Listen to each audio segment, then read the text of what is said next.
Chair. Great. Presentable. More or less. Kind of.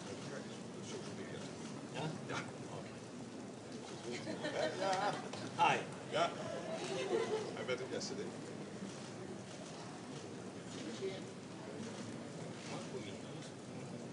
Smaller. Yeah. Okay. Thank you. Just quickly.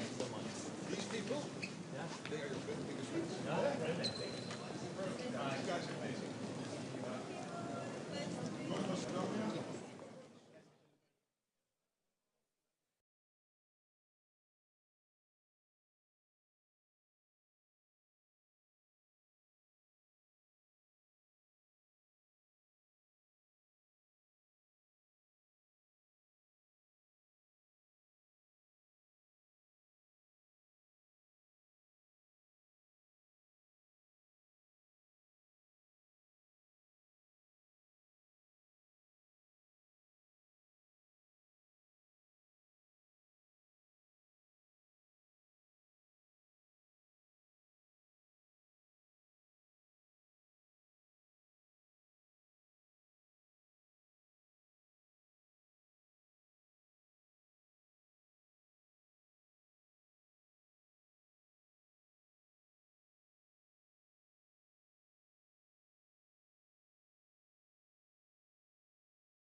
President Zelensky, the ministers are a little bit late, so we have to wait for another 5 or 10 minutes. Excuse me very much.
just two remarks, and then I give the floor to you. No. Very good that you're here today. Thank you so much.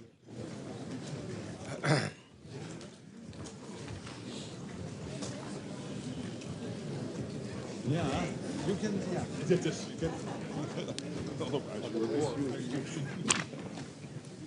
So, hello everybody, welcome again, and first and above all, dear President Zelensky, Mikhailo, Dan, Mark, my friends, let me welcome you to the 35th meeting of the Ukraine Defense Contact Group, together with my new British counterpart, Dan.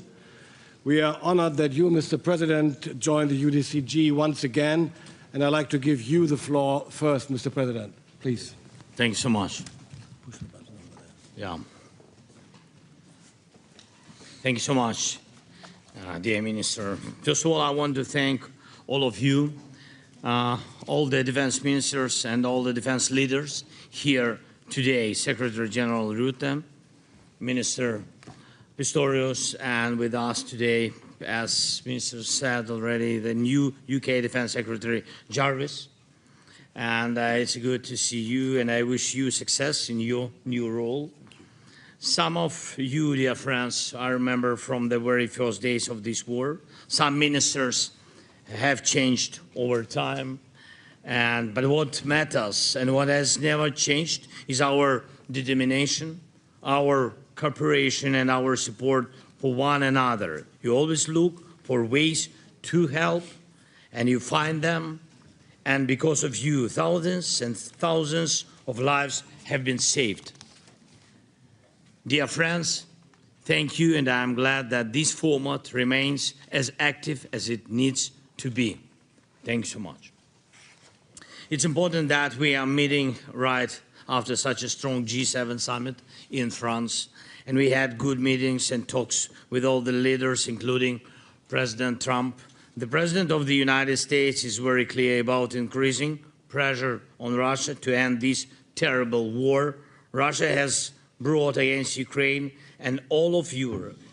And this is also the shared position of all G7 leaders. We are grateful for this unity. We have the tools, and they are strong enough to put Russia on a path where diplomacy becomes the only choice. We all see that Putin is now relying on one lasting thing, constant missile attacks. And he has ballistic missiles, so we need anti-ballistic capabilities. And we have done a lot to defend against drones, and our interception rate is about 90%. That is a serious, very serious achievement. We are also defending against cruise missiles, but Russian ballistic missiles remain a problem, and we need an answer to that problem.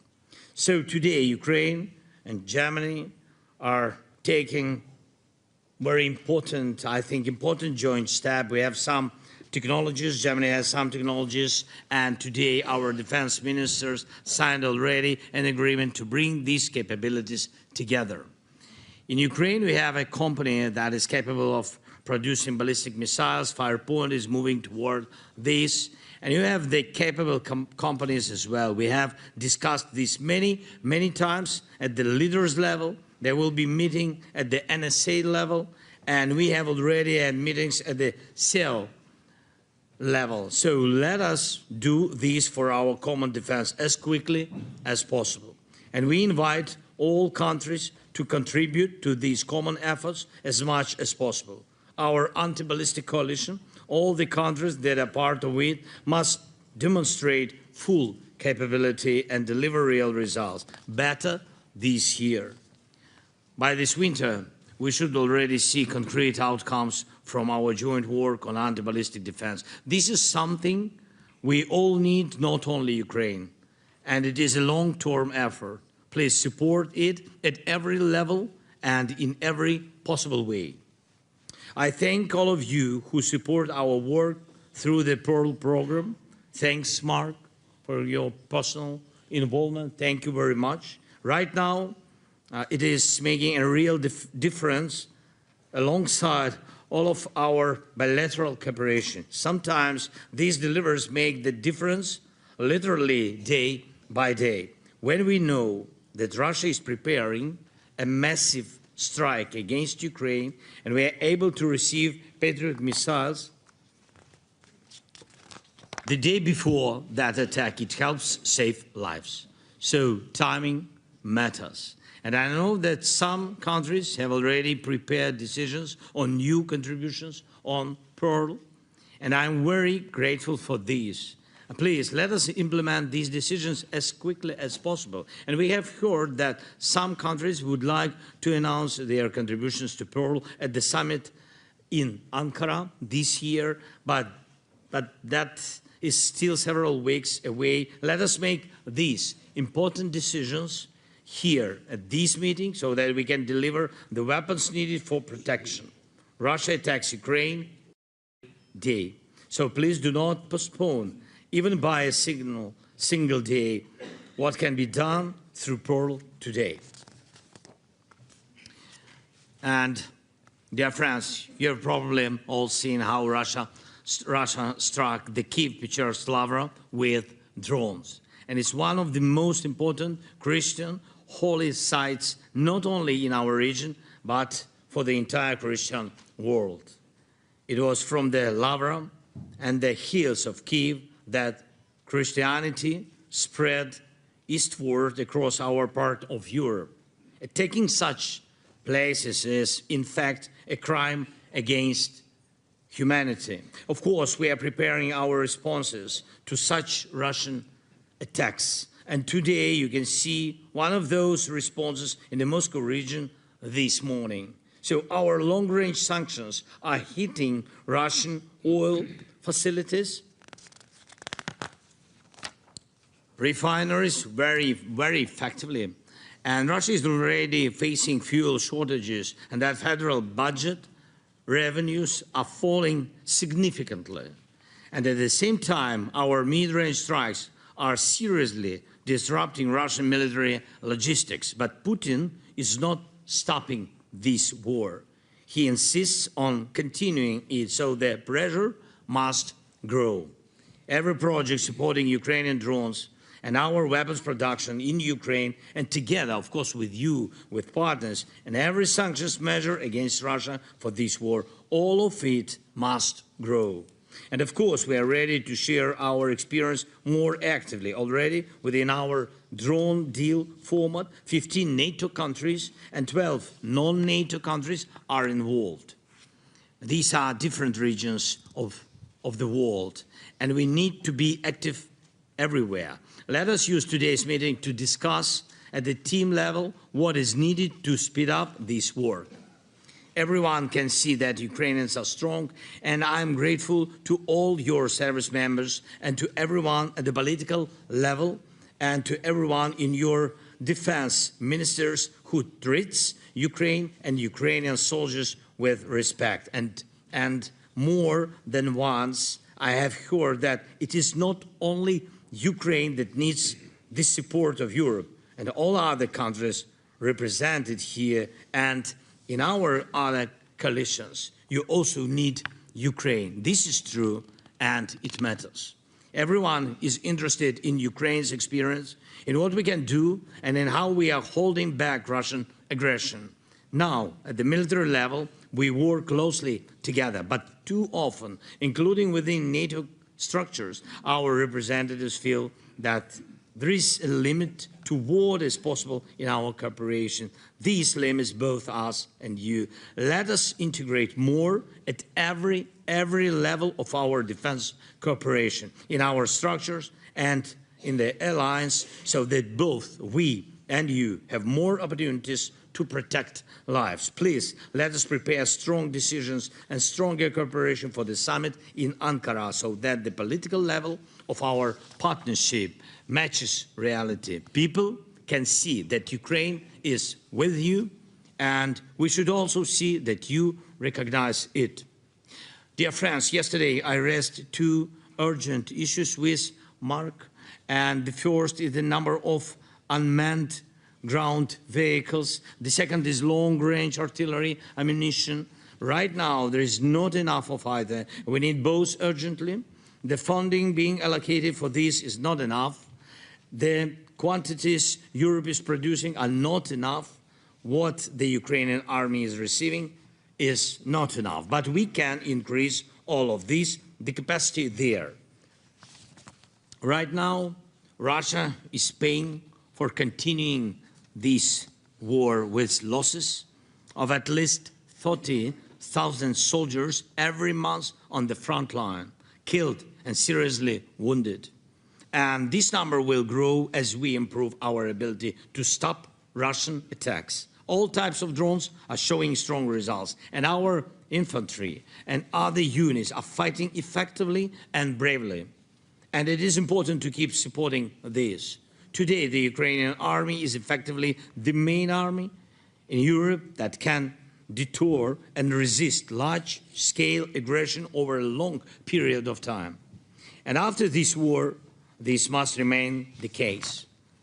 The existence of such an army should help prevent any future aggressive moves by Putin.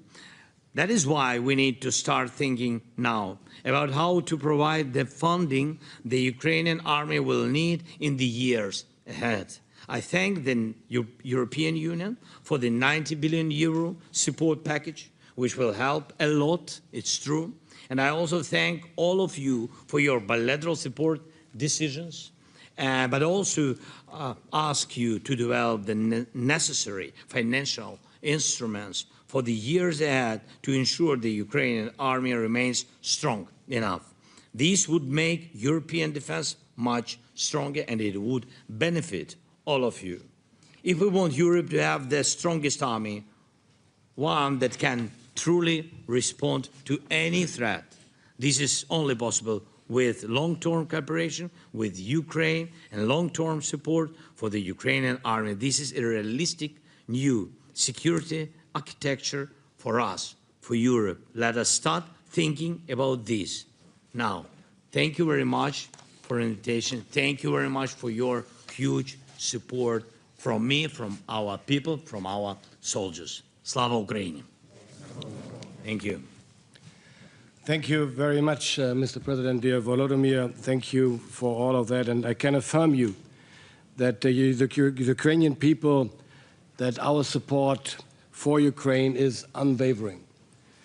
Before I begin, I have 2 points to make. In the first place, we have 2 members around the table who have birthday today. Kaya Kallas and Dylan, where is she? From Netherlands. Dylan? Behind the photograph. Behind the photographs.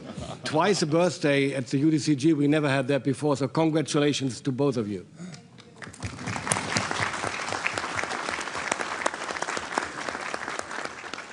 And before I begin, I would like to express my sincere gratitude and appreciation for John Healey.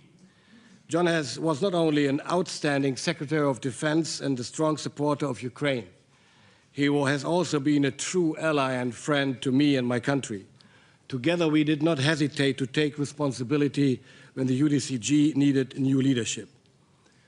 I can say it has been and is a privilege to lead the UDCG together with the United Kingdom, and I'm looking forward to continue and intensify this lead with you, Dan. Welcome here.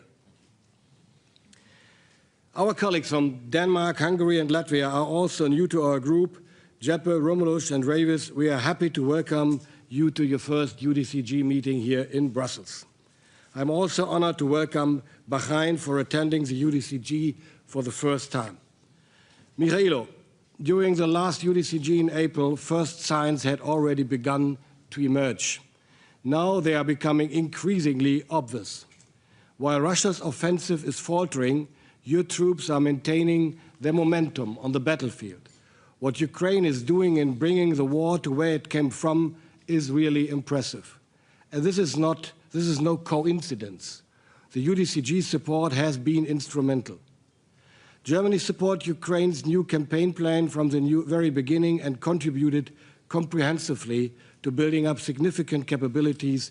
We will keep doing that. Your consistent expansion and digitally networked mass employment of UAVs has accelerated reconnaissance, target acquisition, and effects processes through database decision-making. This is particularly true for mid-strike capabilities and the establishment of drone assault regiments. Last month, when visiting the command posts near Zaporizhia and Dnipro at your invitation, Mikhailo, thank you for that. I was able to see that for myself, and I was deeply impressed. I was deeply impressed by the great professionalism of Ukraine's soldiers and by their innovative warfare tactics. And I'm convinced that this type of warfare will be groundbreaking for us in many ways. We must learn from Ukraine. Our partnership is no longer a one-way street and hasn't been for a long time. Mikhailo and I signed an agreement today that will pave the way for the joint development of a new air defense system to counter ballistic missiles, if industry can come to an understanding. Several German enterprises are interested in this project. It can make an important contribution to security in Europe and Ukraine. My friends, this UDCG meeting is taking place at a critical point of time. Putin has reached a dead end. His illegal attack on Ukraine continues to cause enormous losses among his troops. The Kremlin can no longer hide the negative effects of this war against Ukraine. Its implications are increasingly felt by the Russian population. President Zelensky has reached out and offered direct talks to get the stalling negotiations back on track. But the Kremlin prefers further escalation to talking. This escalation is directly mostly against Ukraine, but also against our NATO partners on the eastern flank. This is Putin's desperate attempt to distract from his failures on the battlefield. We must not let this throw us off course. Our support for Ukraine is working, and we must continue it with determination. This is the only way that Ukraine can maintain and further expand its momentum on the battlefield. And we must coordinate our support in order to pool resources. This is what today's UDCG meeting will be about. Thank you all for your contributions and for your support, and Slava Ukraini. Thank you so much. Thank you, Boris. Mr. President, Secretary General, esteemed colleagues, it's an honour and a privilege to be here with you today, and an honour to be joined by President Zelensky. I'd like, if I may, just to say a few words about my predecessor, John Healey, because John and Boris assumed the co-leadership of this group at a difficult moment and guided it through a period of escalating Russian aggression with sure judgment. Under their stewardship, UDCG members collectively raised more than 80 billion to support Ukraine's forces in their vital fight for freedom. While there has been a change of leadership at UK defence, there is no change in our policy. We will stand with Ukraine today, tomorrow, and for as long as it takes. I see the UDCG as fundamental to that commitment.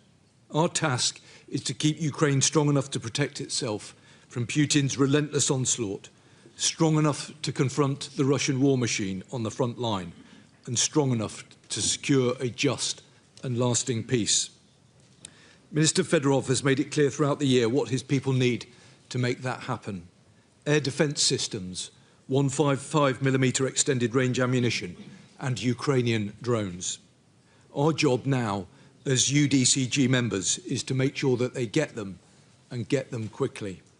So what we're asking for today is $1 billion for 2 Pearl packages, another $1 billion for 200,000 extended range 155mm rounds, 650 million to fund 100 critical Patriot missiles via Jumpstart, and a further $1 billion for 1 million Ukraine drones. On that last request, I've agreed with Minister Fedorov that the United Kingdom will provide 150,000 Ukrainian-made drones, as well as more than 350 air defence missiles and radars, all of which will be delivered by the end of the year as part of a package worth £752 million, funded by the sale of seized Russian assets through the ERA loan programme. We now have a limited window of opportunity. Ukraine's forces are fighting with incredible determination and momentum. They are counting on us to help keep them going. We cannot and will not let them down. Thank you, and Slava Ukraini. Mark.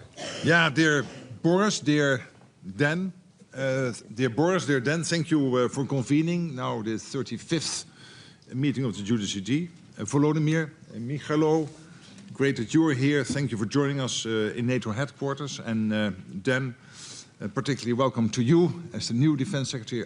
I can only completely subscribe to what you and Boris said about John and his role, John Healey, having been so important. But great that you're here and taking over. The battlefield initiative, indeed, you were mentioning it, Boris, is shifting in Ukraine's favor. And this is in part due to your impressive leadership, both of you, Volodymyr, Michailo, but it's also because of the continued support of Ukraine's partners here. And I think now is the time for us to get behind this momentum. There is a momentum. We have to ensure Ukraine has the capabilities. It needs to continue to defend itself. Ukraine has now repeatedly demonstrated that it is not only a recipient of support, but a contributor. And it is ready to assist nations facing similar threats elsewhere, as you have shown in all your travels, Volodymyr, also in the Middle East. So for our part, when we say that a strong, independent Ukraine is vital for the stability of the Euro-Atlantic area, we need to ensure that we do everything we can to back these words up. Political support needs to be underpinned by concrete military and practical support. I'm deeply grateful to all nations here who have been steadfast in their commitment to support Ukraine. However, collectively, we have to do more, and we also have to distribute our share more equally. In the run-up to the Ankara summit, we will work on the ways to ensure that our support is adequate, predictable and sustainable. I urge you all to ensure that your nations bid their donations against Ukraine's top 3 priorities. You heard them: air defense, Ukrainian drones and extended range ammunition. A detailed package of specific projects is in front of you. I'm looking forward to your new pledges at our meeting today, including to Pearl. Indeed, as the President said, this remains so important for Ukraine's defense. It's essential so that Ukraine can meet its objectives still this year and to capitalize on its current battlefield momentum and success. So let's be there with them. I really sense that we are getting a new momentum going here, and let's be there with you. Thank you. So if I'm correct, Under-Secretary Colby should be on the screen now. Yes, thank you. Can you hear me okay? Yes. Loud and clear, sir. Thank you very much, Minister Pistorius and Secretary Jarvis, for convening this important group once again. I would like to start out by recognizing and expressing our appreciation to Secretary General Rutte for hosting this week's important defense ministerial and for his continued visionary leadership. It is also a privilege to follow President Zelensky. Allow me to express our admiration for his country's brave and stout self-defense. Ladies and gentlemen, from the beginning of last year, this administration has contended that Europe could and would take the leading role in providing for its conventional defense, including by providing the great bulk of support for Ukraine, and that such an approach would be consistent with a viable Ukrainian defense. We regard this policy as having been borne out. First, in the past year, European allies have taken the leading role in supporting Ukraine's defense, assuming the responsibility for the financial support of Ukraine, as well as providing their own arms to Ukraine. At the same time, we have been prepared to provide weaponry purchased by Europe for Ukraine's defense through President Trump's Pearl Initiative, which we've discussed already today, and allies have contributed significantly to this signature example of practical, results-oriented transatlantic cooperation. Second, that transition of support to Europe has not only been implemented, it has been correlated with a sustained, effective defense by Ukraine. Indeed, without engaging in hyperbole, in recent months we have reason to think Ukraine's situation has even improved. This is critical. Europe not only can take more responsibility for its own defense, that assumption of responsibility can be consistent with a strong and stout European defense if Europe meets the needs of the moment, as we have just heard how important that is. In the war, Ukraine has managed to hold the front line and even improve its position in some places, continuing to lay the groundwork for a lasting peace built on Russia's understanding that perpetuating this war is not only condemnable, but also will not pay off for Moscow. This provides a critical underpinning for the peace that we, under President Trump's visionary leadership, are seeking. Let us not lose sight of the task before us, though. Much has been done, but far more remains. Ukraine's defense does hold, but continued and sustained support from allies is essential to maintain it. It is important that NATO allies continue and indeed increase their support for Ukraine's defense through the Pearl Initiative. This will help to ensure that key materiel continues to reach the Ukrainian front line, enabling Ukraine's forces to deny further Russian advances. The denial of defense approach has proven effective thus far. Maintaining and strengthening it will be important in the weeks and months ahead. We also intend to continue supporting mechanisms that facilitate European support to Ukraine. While Pearl enables immediate battlefield requirements, Europe must also be prepared to resource Ukraine's persistent needs through new procurement. Through the Jumpstart mechanism, we are enabling allies and partners to leverage the scale of the U.S. defense industrial base to secure critical, exquisite capabilities for Ukraine, such as air defense interceptors. We in the United States hear time and again how vital Ukraine's defense is for Europe and for our allies. President Trump has been very clear that we have heeded that, but that our allies must back words with actions. This is an opportunity for Europe to do precisely that, and in the process help to set and strengthen the conditions for lasting peace in Ukraine that the previous speakers have already laid out as our shared goal. In doing so, Europe can show what an ally-led defense of Europe looks like, what it is capable of, in the process strengthening Europe's continental defense and deterrence on a lasting basis, and providing the very strong underpinnings for NATO 3.0. Europe has shown it is capable of fortifying Ukraine. This is the moment to capitalize on early successes and press ahead. The decision is now before you to take advantage of it, as President Trump has called on NATO to do and as Secretary Hegseth laid out earlier today. Thank you very much. Thank you, Excellencies, and we will now turn to the closed sessions of the UDCG, and it is my understanding that we give the presidential delegation the chance to depart first, and then followed by the press. Maybe.